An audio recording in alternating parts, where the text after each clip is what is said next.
Abril 20, 2011, Italia, ang lalawigan ng Toramo. Sa isang liblib na kahabaan ng kakahuyan sa labas ng maliit na nayo ng Civitella del Toronto, may isang bagay na iayanig sa buong bansa. Sa huling bahagi ng Abril, ang rehiyon ng Abruzzo ay nagdadala pa rin ng lamig sa hangin. Dumating na ang tagsibol, ngunit makapal ang kanopi ng kagubatan na nagbibigay ng mabibigat na anino kahit na sa tanghali. Ang isang dumadaan sa pamamagitan ng paggupit sa underbrush ay may napansin sa damuhan. Katawan ito ng isang dalaga. Mayroong malinaw na mga palatandaan ng isang napakabrutal na pag-atake. Mamaya, magdodokumento ang medical examiner ng 35 saksak. Ang mga pinsala ay nakakalat sa iba't ibang bahagi ng kanyang katawan na nagmumungkahi na ang assailant ay kumilos ng mailabis na intensidad, posibleng nasa isang estado ng emosyonal na galit. Kapag sinusuri ng mga investigador ang kanyang pananamit, nakakita sila ng hindi pangkaraniwang mga guhit at nalalabi. Mga ahente sa paglilinis ng sambahayan. Naniniwala ang mga tiktik na sadyang gumamit ng mga kemikal ang salarin sa pagtatangkang sirain ang biological na ebidensya at sige, umaasang malilinis ang eksena. Nakilala ang babae sa mismong araw ding iyon. Ipinapalabas siya sa bawat lokal na istasyon ng balita. Dose-dose ng mga voluntaryo ang sumali sa pagsisikap sa paghahanap. Ngunit ang lokasyon kung saan natuklasan ang kanyang katawan ay agad na nagtataas ng mga seryosong katanungan. Opisyal na naiulat na nawawala si Melania sa Panderana Park na halos 6 milya ang layo mula sa kagubatan na ito. Ang pagtawid sa ganoong uri ng masungit na lupain sa paglalakad ng hindi nakikita ay halos imposible. Sa una, napagpasyahan ng mga forensic team na ang kanyang katawan ay dapat na dinala doon pagkatapos ng kanyang kamatayan. Mamaya, ang teoryang iyon ay mapapatunayang mali. Ang pagsisiyasat ay nagtatatag na ang kagubatan na ito malapit sa Civitella ay ang aktwal na pinangyarihan ng krimen. Dinala doon si Melania noong nabubuhay pa. At dito naglaro ang mga huling sandali ng kanyang buhay. Ngayon, nakatuon ang mga investigator sa isang pangunahing tanong. Paano napunta si Melania Rehea sa ilang lugar na ito? At sino ang kasama niya sa kanyang huling minuto? Ika-negatibo 18 ng Abril, 2011. Lunes ng hapon bandang 300 si Salvatore Parolisi, ang kanyang asawang si Melania, at ang kanilang anak na si Victoria ay dumating sa Pandearan Park, malapit sa bayan ng Ascoli Paceno. Ito ay itinuturing na isang tahimik, pampamilyang lugar. Ang uri ng parke kung saan dinadala ng mga magulang ang kanilang mga anak na lalaki at babae upang tamasahin ang isang mapayapang hapon. Maaliwalas ang panahon. Sa mga bukas na lugar ng parke, ang visibility ay umaabot ng walang harang.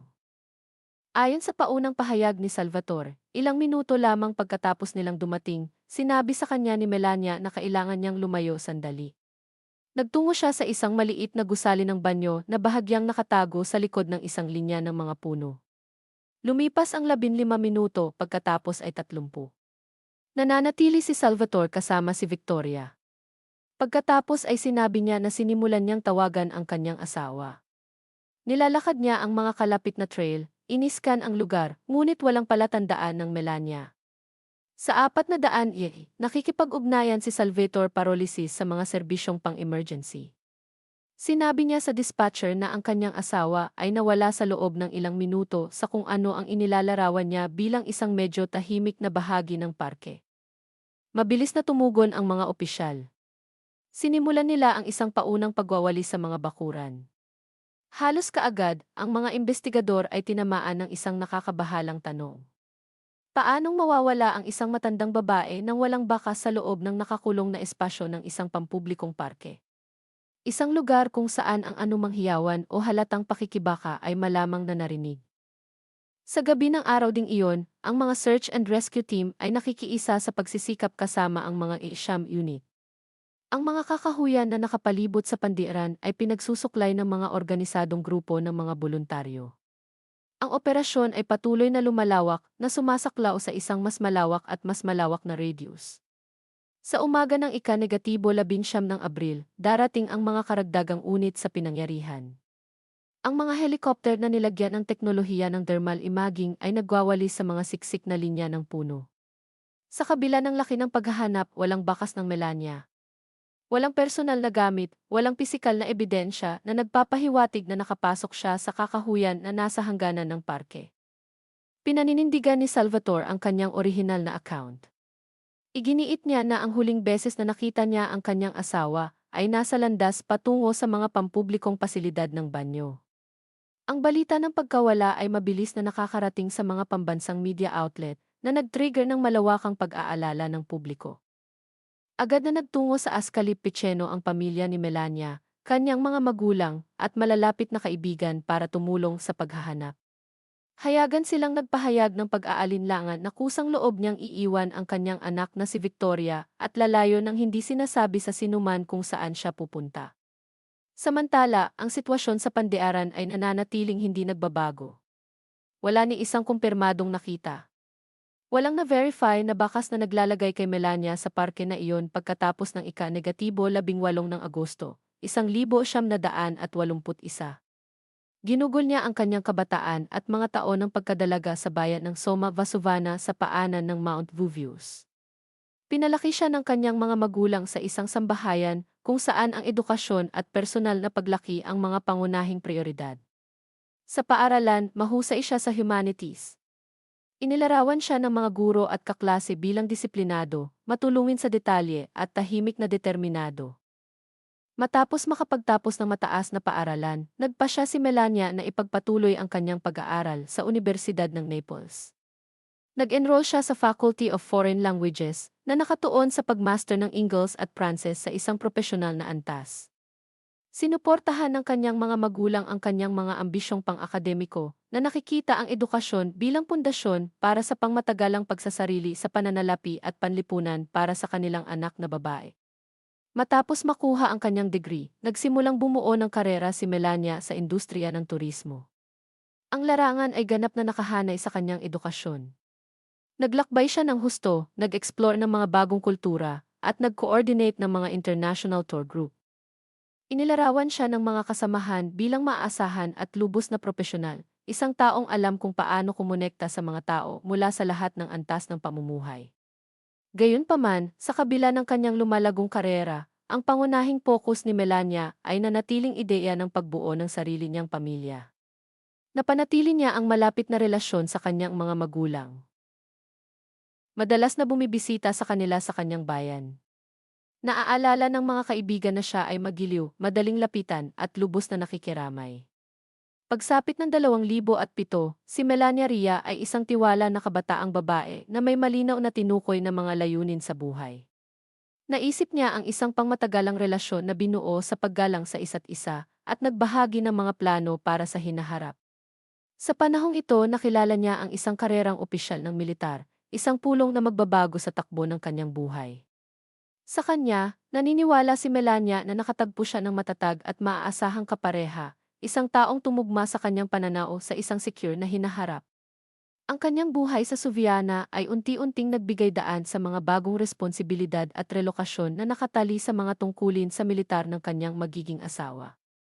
Sa panahong ito, halos ganap na inilipat ni Melania ang kanyang pagtuon sa pagbuo ng kanilang pinagsasaluhang sambahayan, dahan-dahang pinipigilan ang kanyang mga propesyonal na ambisyon upang unahin ang kanyang pamilya. Noong 2007, nakilala ni Melania si Salvatore Paroli. Sa panahong siya ay isang career officer sa hukbong Italyano. Ang kanyang propesyon ay humuhubog sa bawat aspeto ng pang-araw-araw na buhay. Disiplina, mahigpit na gawain at madalas na paglilipat na naugnay sa mga tungkuling militar. Mabilis gumalaw ang kanilang relasyon. Para sa mga nakapaligid sa kanila, si Salvatore ay mukhang seryoso, maayos at responsable. Sa kasal ay sumusunod sa tradisyon at mula sa labas ang mga bagong kasal ay tila ganap na magkakasabay. Pagkalipas ng ilang taon, ipinanganak ang kanilang anak na si Victoria. Mula sa sandaling iyon, buong-buo na inilaan ni Melania ang sarili sa pagpapalaki sa kanyang anak. Ang pamilya Parolesi ay nagpapakita ng imahe ng isang perpektong unyon. Si Salvatore ay patuloy na sumusulong sa kanyang karera sa militar, nakakakuha ng mga promosyon, habang si Melania ang namamahala sa sambahayan at nagpapanatili ng mainit na relasyon sa mga kamag-anak sa magkabilang panig ng pamilya. Ang mga magulang ni Melania ay madalas na bumibisita, gumugugol ang oras sa kanilang apo at nagmamasid sa tila isang matatag at maayos na tahanan. Sa mga kaibigan at kasamahan, inilarawan si Salvatore bilang isang kasangkot at matulungin na ama. Ang mga larawan ng pamilya ay nagpapakita ng mga bakasyon, pagdiriwang, at pista opisyal kung saan ang mag-asawa ay mukhang nagkakaisa at masaya. Ngunit sa likod ng maingat na pinanatili ng imaheng iyon, ang mga banayad na pagbabago ay nagsisimulang magbukas. Mga pagbabagong hindi nakikita ng mga kaswal na nagmamasid. Madalas wala si Salvatore dahil sa kanyang mga tungkulin sa militar. Si Melania ay gumugugol ng mahabang panahon ng mag-isa sa Ascoli Paceno kasama si Victoria. Malayo sa kanyang sariling mga magulang. Sa panahong ito, nagsimula siyang magtiwala sa malalapit na kaibigan na si Salvatore ay naging malayo. Binanggit niya ang kanyang patuloy na abala at emosyonal na pag-alis. Gayunpaman, sa publiko at lalo na sa harap ng kanyang mga magulang. Patuloy na pinaninindigan ni Melania ang hitsura ng isang malakas, masayang pagsasama. Iniiwasan niyang pag-usapan ang mga salungatan sa labas ng tahanan, sa paniniwalang mahalaga ang pangangalaga sa istruktura ng pamilya para sa kinabukasan ni Victoria. Pinapanatili din ni Salvatore ang panlabas na imaheng ito, na hindi nagbibigay ng indikasyon sa mga nakapaligid sa kanya na may mali. Para sa karamihan ng mga kaibigan at kapwa-miyembro ng serbisyo, ang pamilyang Perilli ay nananatiling simbolo ng katatagan at tagumpay hanggang sa araw na mawala si Melania. Walang sinuman sa kanilang social circle ang nag-ulat ng mga bukas na argumento o nakikitang senyales ng agresyon sa pagitan nila bago ang Abril matapos ang mga pagsisikap sa paghahanap sa Pandelron Park ay walang resulta. Sinimulan ng mga investigator na i-verify ang mga pahayag ni Salvatore Parolisis gamit ang teknikal na ebidensya. Ang unang hakbang, footage ng pagsubaybay sa trapiko. Binuo ng pulisya ang mga galaw ng sasakyan ng pamilya bawat minuto noong ika-18 ng Abril, ang araw na nawala si Melania. Ang kanilang natuklasan ay isang kritikal na pagkakaiba. Walang kahit isang traffic camera na nakaposisyon sa mga direktang ruta patungo sa parke ang nakakakuha ng sasakyan ng Parolisi noong sinabi ni Salvatore na dumating sila. Para sa mga investigator, hindi lang ito isang maliit na hindi pagkakapare-pareho. Ito ang unang basag sa kanyang kwento. Ang mga investigador ay nagsimulang magsagawa ng mga detalyadong panayam sa lahat na nasa loob ng Pandelan Park sa pagitan ng 2 oras at 400 ng hapong iyon. Maaliwalas ang panahon na nakakakuha ng tuloy-tuloy na daloy ng mga bisita. Ang parke ay hindi walang laman. Ito ay aktibo. Kinuwestiyon ng pulisya ang higit sa 20 individual, mga may-ari ng cave, staff sa maintenance ng parke, at mga taong nasa labas na nag-enjoy sa araw. Wala ni isa sa kanila ang nakakaalala na nakakita ng babaeng tumutugma sa paglalarawan ni Melania Rhea. Hindi malapit sa gusali ng banyo, hindi kasama ang mga pangunahing daanan ng paglalakad. Ang mas kapansin-pansin, walang nakakaalala na nakita si Salvatore, kasama ang kanyang anak na si Victoria. Para sa mga investigador, parang imposible ang detalyeng iyon. Sa isang katamtamang laki ng parke, ang isang lalaki na gumugugol ng oras sa kanyang anak na babae, tinutulak man ang isang andador o karga-karga niya, ay karaniwang nakakakuha ng kahit kaunting atensyon. Gayunpaman, walang saksi ang makapaglalagay sa kanila doon. Ang bersyon ng mga kaganapan ni Salvatore, isang biglaang pagkawala sa isang kaswal na pagliliwaliw sa hapon, ay nagsisimulang bumagsak sa ilalim ng pangunahing lohika. Kung walang nakakita sa kanila at hindi nakunan ng mga traffic camera ang pagdating ng kanilang sasakyan, hindi maiiwasan ang isang posibilidad. Marahil ay wala pa ang pamilya sa park noong mga oras na iyon. Pinipilit ng pagsasakatuparan na iyon ang mga investigador na palawakin ang saklaw ng pagtatanong. Sinimulan nilang pag-aralan ang bawat galaw ng sasakyan ni Salvatore na lampas sa rutang opisyal niyang iniulat. Ang atensyon ay nasa mismong opisyal. Ang kanyang pag-ugali sa mga araw pagkatapos ng pagkawala ng kanyang asawa ay nagpapataas ng karagdagang mga alalahanin. Iniiwasan niya ang pakikipag-ugnayan sa media. Mukhang nag-aatubili siyang makipag-ugnayan sa mga volunteer search team. Pabago-bago at malabo ang kanyang mga paliwanag kung kailan sila umalis ng bahay noong araw na iyon. Nagsisimula ring mapansin ng mga magulang ni Melania ang mga pagkakaiba. Itinuturo nila na patuloy na inaayos ni Salvatore ang maliliit na detalye sa kanyang timeline. Ang mga banayad na pagbabago na kinuha ng paisa-isa ay maaaring mukhang maliit, ngunit magkasama ay bumubuo ng isang nakakagambalang pattern. Ang kumpletong kawalan ng pisikal na ebidensya na naglalagay kay Melania sa loob ng parke ay nagiging isang punto ng pagbabago. Hindi na mahigpit na tinitingnan si Salvatore bilang isang nag-ulat na asawa. Siya ang nagiging sentrong pokus ng pagsisiyasat. Ang lohika ng pagsisiyasat ngayon ay humihingi ng mga sagot sa isang kritikal na tanong. Nasaan ang sasakyan? At nasaan ang mga miyembro ng pamilya noong mga oras na tinangka ni Salvatore na protektahan ang tila isang ginawang alibi? Habang ang mga investigator ay naghuhukay ng mas malalim sa background ni Salvatore Parolisi. Lumampas sila sa kanyang opisyal na talambuhay at nagsimulang mag-alis ng isang maingat na itinatagong pribadong buhay. Ang kanilang atensyon ay nabaling sa panloob na dinamika ng unit ng militar kung saan siya nagsilbi. Hindi nagtagal bago matuklasan ng mga otoridad na ang tapat na lalaki ng pamilya ay namumuno sa isang komplikadong dobleng buhay. Mahusay na pinamamahalaan ang mga pananaw habang pinaghahati-hati ang mga relasyon. Lumitaw ang isang pangunahing tauhan, si Ludvica Peron, isang kapwa-miyembro ng serbisyo na nakatalaga sa parehong unit. Sa panahon ng formal na pagtatanong, kinumpirma ni Ludovic Bica na siya ay nasangkot sa isang pangmatagalan at emosyonal na makabuluhang relasyon kay Salvatore. Ayon sa kanyang pahayag, hindi basta-basta ang kanilang koneksyon. Paulit-ulit na sinabi sa kanya ni Salvatore na ang kanyang kasal kay Melania ay epektibong nasira. Na ito ay umiral lamang bilang isang formalidad na pinananatili upang mapanatili ang kanyang reputasyon sa loob ng isang tradisyonal na konserbatibong kapaligiran ng militar. Sa likod ng uniforme, sa likod ng pampublikong imahe, isang pangalawang buhay ang nagbubukas.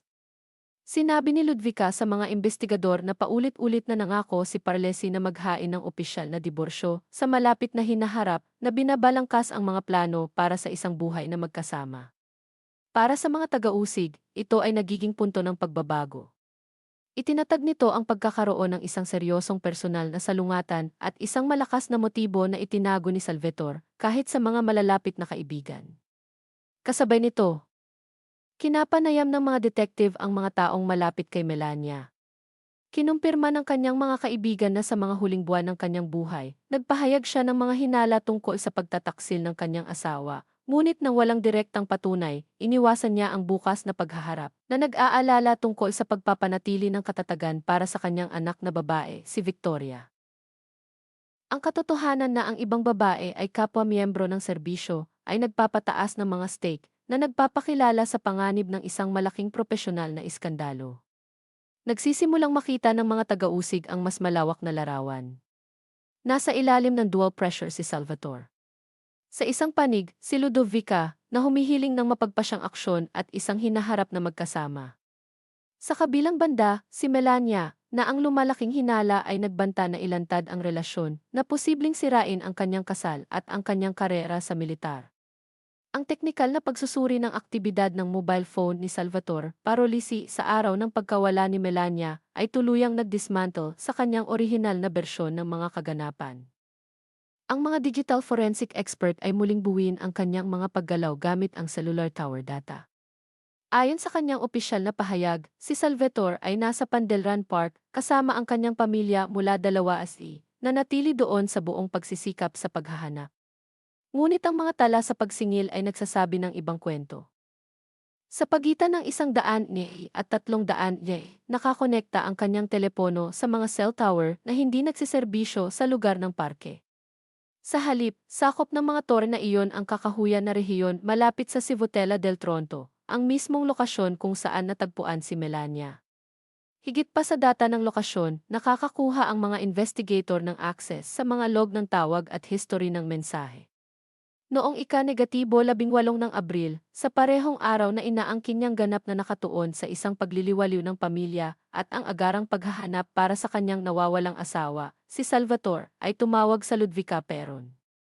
Sa isang pag-uusap na nangyari ilang sandali bago siya formal na nakipag-ugnayan sa tagapagpatupad ng batas. Binanggit niya na ang kanyang kasal ay malapit nang matapos. Ang tono at nilalaman ng mga tawag na iyon ay lubos na kaibahan sa pag-ugali na inaasahan mula sa isang tao na ang asawa ay nawala ng walang paliwanag. Nang tanungin, nabigo si Salvatore na magbigay ng magkakaugnay na paliwanag para sa kanyang mga paggalaw. Tinanong kung bakit nagre-rehistro ang kanyang telepono ng halos 6 na milya ang layo mula sa parke. Nag-aalok siya ng hindi malinaw na mga sanggunian sa mga posibleng error sa cellular network. Ngunit itinatakda ng mga espesyalista ang anumang teknikal na malfunction. Ang signal ay stable, sunod-sunod na naitala ng maraming tour sa isang ruta na direktang patungo sa kakahuyan kung saan naganap ang krimen. Kinukumpirma ng data ng telekomunikasyon ang isang kritikal na konklusyon. Sa simula pa lang, hindi tapat si Salvatore sa ruta ng pamamasyal sa hapong iyon. Ang forensic analysis ng mga bagay na pagmamay-ari ni Melania Rhea at Salvatore Parolisi ay naglalabas ng mga resulta na pisikal na nag-ugnay sa suspect sa pinangyarihan ng krimen. Sa pananamit at katawan ni Melania, natuklasan ng mga espesyalista sa laboratorio ng krimen ang mga microscopic na particle na may partikular na komposisyon. Ang mga pagsubok sa laboratorio ay kinikilala ang mga ito bilang mga chemical na compound na karaniwang ginagamit sa mga setting ng militar. Ang mga sangkap na ito ay hindi karaniwang mga materyales sa bahay. Ang kanilang presensya ay nagmumungkahi ng pakikipag-ugnayan sa isang taong may access sa mga pasilidad o kagamitan ng militar. Ang mga natuklasan ay hindi titigil doon. Sa damit na suot ni Salvatore noong araw na nawala si Melania, nakita ng mga investigador ang mga bakas ng parehong komposisyon ng kemikal. Ito ay kumakatawan sa isang direktang pisikal na overlap sa pagitan ng suspect at ng kapaligirang nakatali sa pinangyarihan ng krimen. Sa panahon ng pagsusuri sa katawan ni Melania, ang mga eksperto sa forensic ay nagdodokumento din ng pagkakaroon ng mga ahente sa paglilinis ng sambahayan, bleach, at iba pang panlinis sa ibabaw. Ang pattern ng residue ay nagpapahiwatig ng isang pagtatangka na manumanong hugasan ang mga biological na bakas, kabilang ang dugo at posibleng mga particle ng balat na naiwan ng may kasalanan.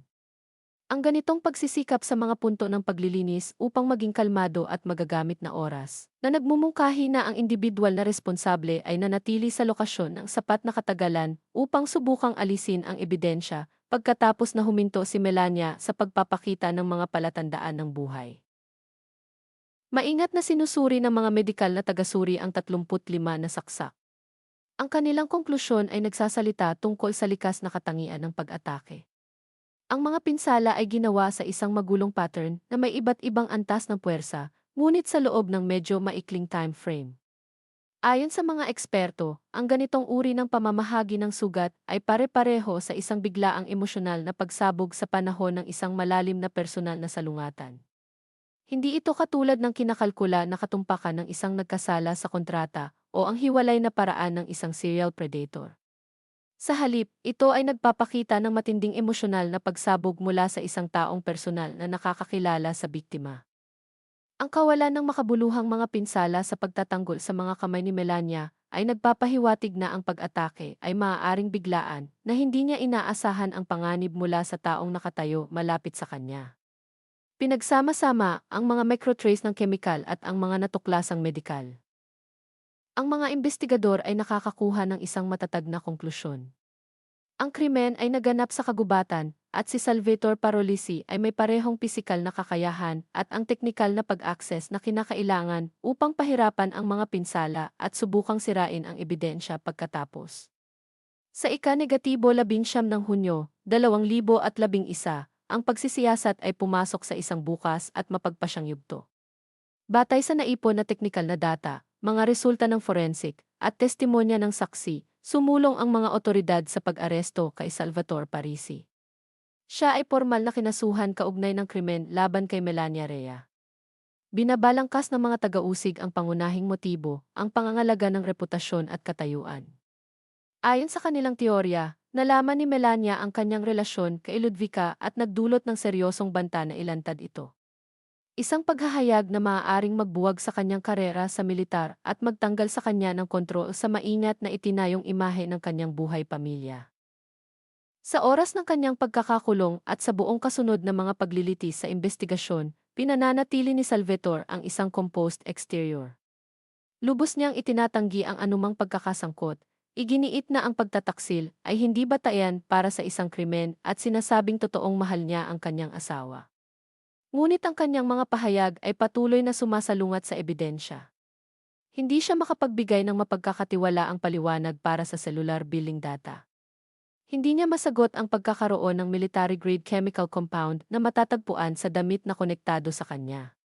Pansinin ng mga nagmamasid at mga investigador na ang kanyang kilos ay tila hindi karaniwan para sa isang taong nawalan ng asawa. Iniiwasan niya ang nakikitang pagpapakita ng kalungkutan at dinadala ang kanyang sarili sa isang markadong emosyonal na distansya. Ang pag-aresto sa kanya ay nagdulot ng matinding reaksyon mula sa pamilya ni Melania. Ang kanyang mga magulang, na noong una ay nagtangkang suportahan ang kanilang manugang, ay ganap na binaligtad ang kanilang posisyon. Sa mga panayam sa media, hayagang sinasabi nila na si Salvatore ay madalas na nagpapakita ng malamig sa kanilang anak na babae at tila walang malasakit sa kanyang emosyonal na kapakanan. Ang ama ni Melania ay nagbibigay sa mga investigador ng impormasyon tungkol sa mga pag-uusap kung saan inilarawan niya ang pakiramdam ng psikolohikal na presyon sa loob ng kasal. Ang opinyon ng publiko sa buong Italia ay nagsisimulang lumipat ng tiyak laban sa opisyal. Binibigyang diin ng mga taga-usig ang isang mahalagang punto. Si Salvatore Parolisi ay isang lalaking bihasa sa pamamahala ng mga perception. Isang taong nagtangka umanong gumawa ng alibi sa pamamagitan ng paggamit ng kanyang anak na si Victoria bilang isang kalasag para sa isang stage trip sa parke. Ang kaso ay lilipat sa korte kung saan ang bawat hakbang na ginawa ni Salvatore sa hapon ng tagsibol ay susuriin bawat minuto sa ilalim ng pagsisiyasat ng buong bansa. Upang ganap na muling buuin ang mga kaganapan ng hindi pantay na patotoo ni April Salvatore Parolisi at sa halip ay umasa sa layuning teknikal na data. Ayon sa file ng kaso, pagkatapos ng tanghalian, umalis ang pamilya sa kanilang tahanan. Ngunit sa halip na magmaneho patungo sa Pandearan Park, gaya ng sinabi ni Salvatore, ang sasakyan ay direktang tumungo patungo sa kakahuyan malapit sa Civitella del Tronto. Ang mga paggalaw na ito ay kinumpirma ng mga cellular record ng kanyang mobile phone na nagpapakita ng mga pare-parehong koneksyon sa mga tower na nagsiserbisyo sa partikular na zone na iyon. Sa pagitan ng 1 oras at 3 sina Salvatore at Melania ay nasa ilang lugar na iyon.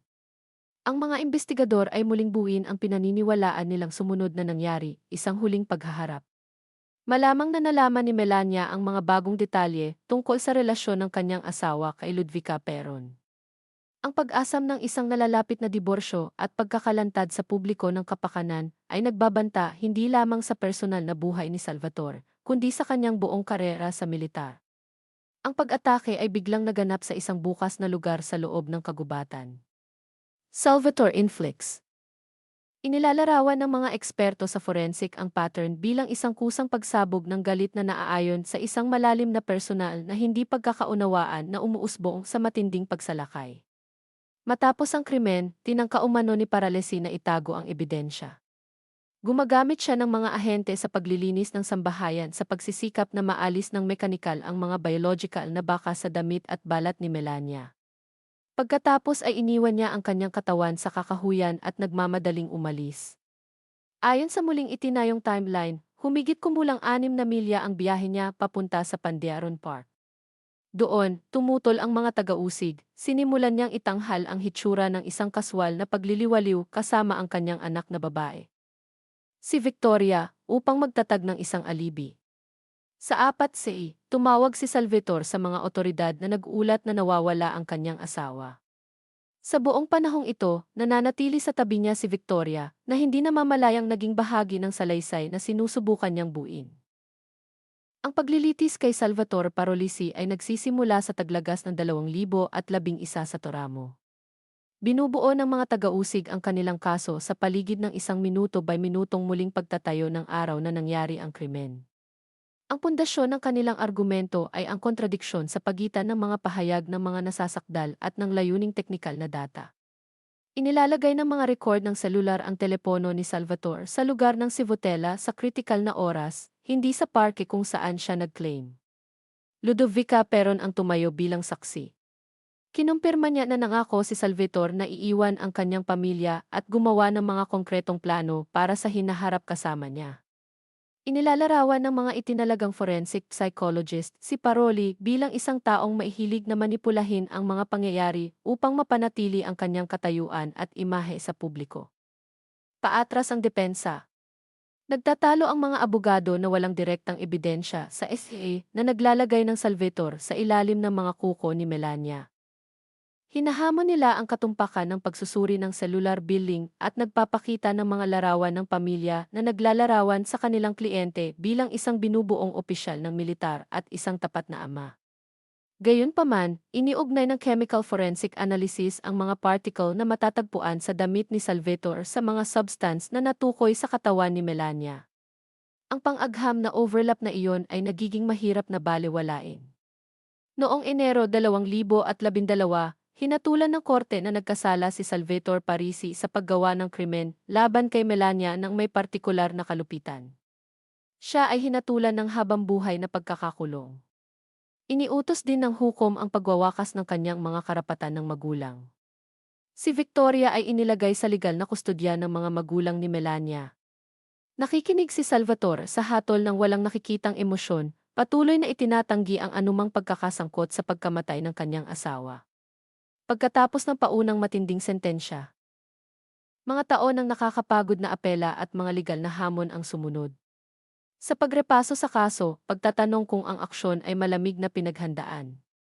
Noong 2015, tiyak na itinataguyod ng Korte Suprema ng Italia ang responsibilidad ni Parles para sa krimen, ngunit binabawasan ang sentensya sa 30 taon. Binanggit ng mga maestrado ang kawalan ng tiyak na patunay na ang aksyon ay matagal nang naplano bilang isang kinakalkulang desisyon. Sa halip, ang krimen ay legal na nireclassify bilang resulta ng isang biglaang salungatan na nag-aalis ng formal na pagtatalaga ng premeditation. Nananatiling nakakulong si Salvatore. Ang kanyang legal na koneksyon kay Victoria ay permanenteng naputol dahil natukoy ng korte na hindi siya karapat-dapat na panatilihin ang mga karapatan ng magulang. Lumaki si Victoria sa ilalim ng pangangalaga ng kanyang mga lolo't lola na pinalitan ang kanyang apelyido at lumipat upang maprotektahan ang kanyang privacy. Sinadya ng mga magulang ni Melania na protektahan ang kanilang apo mula sa atensyon ng media at anumang impluensya mula sa pamilyang Perilli. Ipinahayag nila sa publiko na ang tanging prioridad nila ay ang pagpapanatili ng alaala ng kanilang anak na babae. Sa karangalan ni Melania, ang mga kamag-anak at kaibigan ay nagtatag ng isang pundasyon na nakatuon sa pagsuporta sa mga biktima ng domestic aggression sa buong bansa. Ang kanyang pangalan ay naging isang malakas na simbolo sa Italy, isang paalala kung paano maaaring umiral ang mga nakatagong salungatan sa pamilya sa likod ng tila matatag na mga harapan. Ang nagsimula sa isang tahimik na kagubatan ng probinsya sa huli ay nagiging isang pambansang pag-uusap tungkol sa responsibilidad at pananagutan ng pamilya. Si Salvatore Parolisi ay patuloy na nagsisilbi sa kanyang sentensya habang ang pundasyong nagtataglay ng pangalan ni Melania ay nagsisikap na maiwasan ang mga katulad na trahedya sa hinaharap.